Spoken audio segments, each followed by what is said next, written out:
Discolisis lumbar en las pequeñas protrusiones de disco. Centro Integral de Ozonoterapia Médica, unidad médica especializada en el tratamiento y cura de las hernias de disco sin cirugía.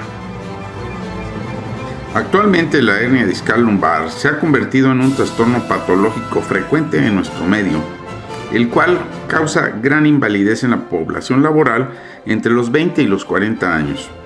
Se acompaña con frecuencia de crisis muy dolorosas y constituye de esta forma un importante problema de salud. Aproximadamente el 80% de la población mundial ha padecido de dolor lumbar y un 35% ha desarrollado ciatalgia. Además, 1 de cada 3 pacientes con cuadro doloroso lumbar o cervical tiene diagnóstico de hernia de disco. Estudios realizados en los cuales se aplicó el ozono epidural marcan claramente una mejoría clínica en un 94% de los pacientes en la primera semana después del tratamiento, demostrando que el ozono por vía epidural ejerce una importante función sobre la descompresión del canal, influyendo básicamente sobre su contenido, es decir, las partes blandas, y no sobre su continente, que sería el hueso, lo cual justifica la aplicación de esta técnica como una forma más de tratamiento en la estenosis del canal antes de la cirugía. La utilización del ozono epidural centra su acción básicamente en los efectos antiinflamatorios y analgésicos del ozono.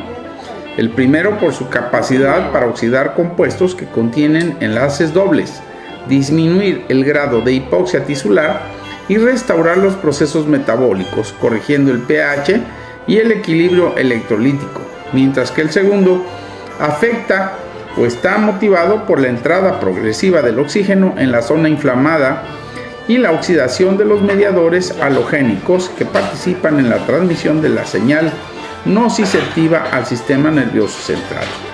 Y claro, por la disminución de la cantidad de productos moleculares tóxicos. El mecanismo de acción de la discólisis es muy simple. Una vez que se ha inyectado dentro del disco intervertebral, se disuelve en el agua intersticial y reacciona inmediatamente para formar un conjunto de especies reactivas del oxígeno, como el peróxido de hidrógeno y el radical hidroxilo. Estos reaccionan con los hidratos de carbono, proteoglicanos y colágeno, que son los componentes principales del núcleo pulposo, causando con esto su rotura. La reabsorción de estos productos hidrolíticos y del agua reducen el material herniado, y el exceso del ozono que sale fuera del disco intervertebral produce una infiltración intradural, con desaparición entonces del edema, una mejoría en la circulación sanguínea de los abundantes plexos venosos y arteriales intradurales y peridurales, facilitando con esto las condiciones metabólicas ideales y estimulando el factor de crecimiento básico de los fibroblastos, lo que favorecerá a su vez la reorganización del núcleo pulposo residual. El disco intervertebral es el responsable y causante de cuadros clínicos específicos. El disco intervertebral como una entidad anatómica es el origen de 2 síndromes bien definidos. El primero y más conocido es la hernia del núcleo pulposo, cuadro fisiopatológico que se diagnostica con excesiva profusión, principalmente por aquellos médicos que no conocen en profundidad la etiopatología de la columna lumbar. El segundo, que es menos conocido a pesar de su frecuente aparición, es el síndrome de la rotura del anillo fibroso. Existe un tercer cuadro clínico en el cual el disco intervertebral es parcialmente responsable. Se trata del estrechamiento del canal central o lateral. Este síndrome se produce por la degeneración del complejo triarticular de Farfán. En el año 2002, el doctor Alexandre de la ciudad de Treviso, Italia, presentó un estudio multicéntrico sobre una muestra de 6.665 pacientes tratados con discolisis percutánea con ozono, con un resultado de 81% en la abolición del dolor y un 12.5% de mejorados. La discolisis con ozono y la epidurolisis con ozono más la inyección de factores de crecimiento son una técnica ambulatoria mínimamente invasiva que bajo guía fluoroscópica, sedación y anestesia local evita o disminuye ostensiblemente las complicaciones de la cirugía con excelentes resultados. En los últimos años, cada vez más aparecen estudios aleatorizados, controlados y de muestra grande con una evidencia científica adecuada en revistas de alto factor de impacto. Gracias a la resonancia magnética podemos establecer los tipos de hernia de disco. El número 1 sería la protrusión discal.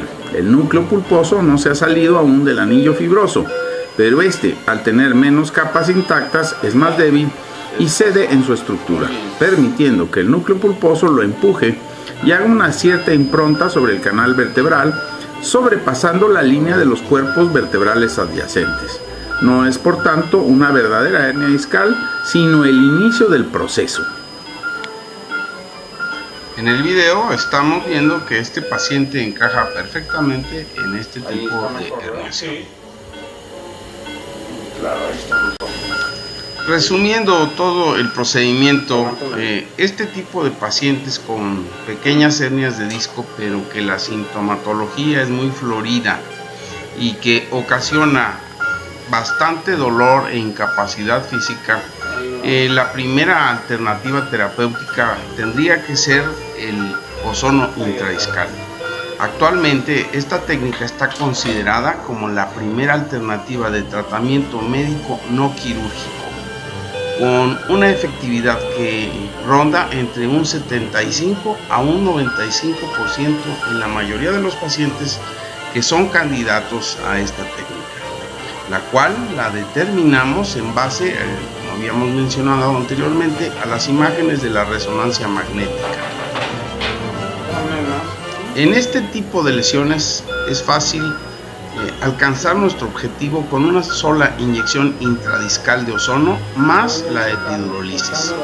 Si usted requiere mayor información, no dude en contactarnos o enviarnos las imágenes de su resonancia magnética vía WhatsApp en los teléfonos que aparecen en nuestra página web.